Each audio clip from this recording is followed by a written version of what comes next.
Nothing called, and Michigan still scrambling. It's a goal. Michigan finally somehow got it in the net to tie the game. Boyle with Marchand in the zone. Scores! Marchand does it again! Welcome back to On the Blue Line. Today we will be giving a recap along with our updated predictions for all of Round 2 series. Let's get right into one of the Eastern Conference series, the Rangers versus the Canes, which ended last night with the Rangers winning in Game 6. With the Rangers taking games 1, 2, and 3, and Game 6, Carolina took games 4 and 5. And Shesterkin was a big key to this series. He had a 9.19 save percentage and a 2.80 goals allowed. And just a great performance by him, don't you think? Yeah, the goals against average is a little inflated because, the Rangers forgot how to play hockey for a little bit there. But, great series from Shesterkin.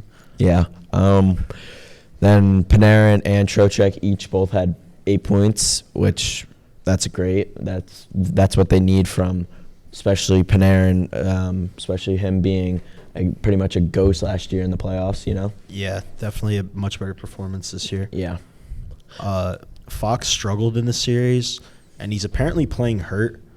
So we'll see how he is in the Eastern Conference Finals, but he just really did not look that good. I don't know. They said he's playing hurt. He probably is. He just does not look like he's 100% out there. And he'd only played one game this series, and he's still questionable for the conference final. So I think that's definitely concerning for the Rangers. Yeah. He's such a huge piece when he's in the lineup. Yeah. It's the concussions that are killing him, bro. Yeah. That's pretty much it. Honestly, you can't put him out in the playoffs after getting hurt or haven't been playing since November. Well, he did play one game. I believe it was Game 3. No, I know, but that's still the playoffs. I'm talking about.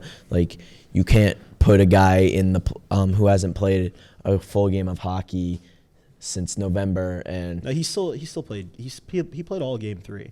He did. I know, but Ryan, I'm just saying, you can't throw somebody in who just came back from an injury since November.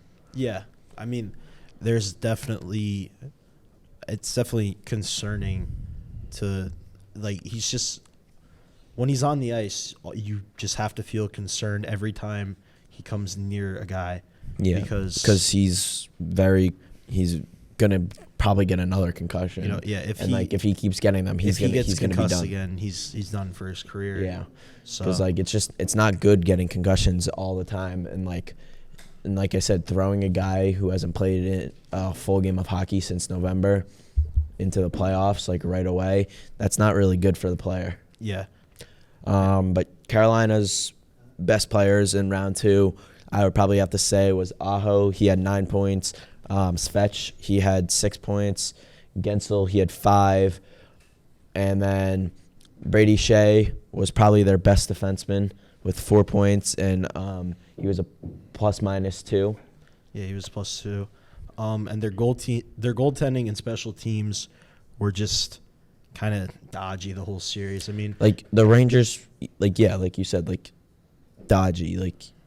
It was just hard to tell what they were. Yeah, and honestly, it was not. Anderson didn't play good in the series, but even though the Rangers weren't getting shots, whenever the Rangers had a chance, it was a chance. Yeah. It was not it was a high danger chance.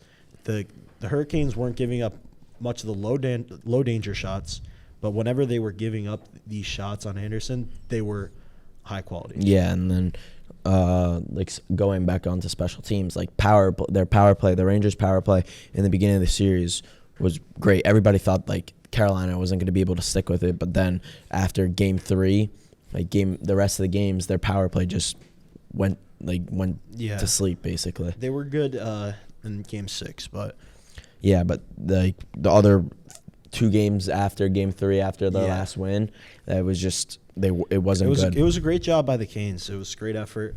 They were definitely playing much better on the PK. Yeah. Now moving on to the next Eastern Conference series, we have the Bruins versus the Panthers, with Game 6 being tonight back in Boston. Right now, Barkov, Reinhart, and Montour have been the biggest keys for the Panthers on the scoring side, with Barkov having 8 points and through 5 games, but Verhaeghe and Kachuk are still very visible for the Panthers' offense. The Panthers' offense is just unbelievable, and it's just really good. Yeah. Honestly, Verhaeghe and Kachuk, they've been pretty much invisible. Like, I don't know if they don't, start showing up. I feel like, this is going to bring the entire offense down. So, and then, I mean, I don't want to say they're not showing up, but like they definitely could be playing. No, they could be playing better. Like Kachuk, like he's a leader. He's supposed to be leading the team. Like him and like he's on that top line. Like he should be playing good, but like he's still playing good, just not to his best ability. Yeah, and I mean Bobrovsky, he wasn't that good in round 1. And he's not that good. Yeah. He's better than he was in round 1, but he's not that much better. Yeah, he wasn't that good in round 1, and his goals against average has been solid because of how good his team's been playing on defense. But his save percentage is a mere .896 for the 5 games, and he's won 3 of them. Yeah, That's not acceptable. Yeah, and then speaking of goaltending, Swayman, man, oh my God, he's ridiculous. He's carrying this team to He's the the only victory. reason why they've won 2 games and this series is not over.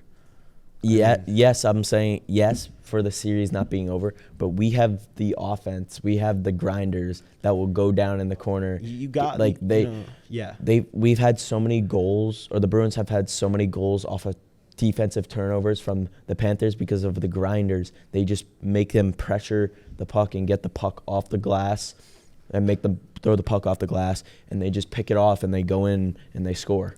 You've got the guys who are going to grind out goals like that, but will they show up? That's what they need to. That's what you got to see for Game 6. I think they'll show up tonight. Yeah, Marchand. I see the Bruins winning tonight. I think Marchand is going to be he is a game time decision. I think he's going to play 2 games. Like he was practicing this morning and yesterday. Yep. I think he's going to be. I think he's going to be back, and he's going to be a key factor tonight. Yep. And with all that being said, I still have Florida winning the series in 7 games. I've got the Bruins tonight, but I don't think the Bruins knock off Florida at home. What do you think, Smitty? Obviously, I'm going to go with the Bruins in 7. The Bruins are going to win at home tonight, and then they're going to go back to Florida and beat Florida how they did in Game 1. I think it could happen, but I think it's going to be a close Game 7, and I see Florida taking it. Yep. But we're going to take a quick break, and then we'll get right into the Western Conference series. Welcome back. Let's get right back into the battle of the Western Canada battle between Vancouver and Edmonton. The series is currently 3-2 Vancouver, but Edmonton, both teams are looking good, but I think Edmonton's gonna come out with fire out of them, and they're gonna have a chip on their shoulder, and I think they're gonna be good. Yeah, getting into Edmonton's key players for the series, you've got Draisaitl with an absurd 11 points in 4 games. I mean, he's been better than McDavid. By far. McDavid and Bouchard have 6 points. McDavid's been good, but not McDavid good. Yeah. And Bouchard's having a great series. Bouchard, he's coming out of the blue. Yeah, oh my! I've never heard of him. Well, he's supposed to be good for a while. He's just never showed the potential that he's always had. Yeah, I honestly, to be honest, I've never heard of this guy in my life until this playoffs. His father's an analyst for TNT. So, yeah. And Matthias Ekholm and Ryan Nugent-Hopkins also have had a great series thus far with 5 points each. But other than those 5 skaters and an outstanding power play, the offense, hasn't really been there. Like guys like Hyman and like Kane, they got to show up. Especially like Hyman showed up in that first round. That first round, he just tapped right now he's just Yeah. he's asleep right now, and he's not doing anything to contribute to the team. Well, I also think McDavid was passing better in that first round, and that's how Hyman gets his goals. Yeah. McDavid tap-ins. Yep. Getting into Vancouver, Brock Besser with 6 points, 3 goals. Just what he's carrying this team to the victory. Him and the rookie goaltender Arthur Silvas, Artur Silva, whatever his name is.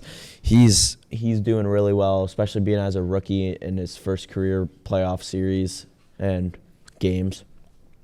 Yeah. And for Edmonton, Stuart Skinner, man, what he has done to mess with this Edmonton franchise, they have believed in him after that one good season he had. Yeah. He's just been awful, man. Yep. I mean, he was pulled after the first 3, and Calvin Pickard has weirdly been good. Pickard's has looked great. Pickard's looking really good. He looked good last game. Yeah, tough loss, but he looked really good.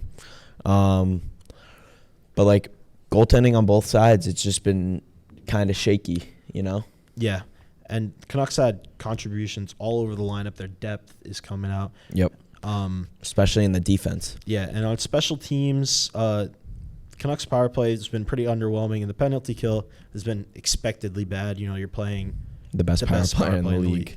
Like McDavid and Draisaitl on the same ice together on the power play. That's lethal. Yeah, and I mean, he's been a little bit better after the first 2, but I don't think he's been great. Yeah. So, unless Demko comes back, I have with Vancouver up 3-2, I have them taking the series in 7 games. What about you? I agree with you. I have Vancouver taking it in 7. Yeah. I just don't think Edmonton could finish out the job, Yep. And our last series, through 5 games, Dallas is leading 3-2, and the keys to them leading it, Ottinger hasn't been great, under 900 save percentage, but he's been better than Georgiev, which isn't that hard. No, but Georgiev is he's a decent goalie. Like, he's kind of bringing down the Avs, like how we said before. It's just that he has a great team in front of him. That's why Georgiev is staying in these games. Yeah, and Robertson, this is huge for the Stars. He's been much better than he was in round 1. Yeah. 7 points in the 5 games. And then talking about Dallas, Heiskanen, man. Heiskanen's been great. 8 points in the series. As a defenseman too. Yeah. He and Wyatt Johnston. Oh my God. He's only 21 and he's scoring more points than McDavid. He's one of the big reasons they got into the playoffs. Not got into the playoffs, but we're such a high seed to begin with. Wyatt Johnston. He's 21. He's 21 and he's scoring more goals than a bunch of other players who have been in the league longer than him. Yeah, and Hintz had a rocky round 1, wasn't doing great. 5 points in this series. That's been huge for them. And the power play and the offense has been a little bit quiet. They haven't been scoring that much, but the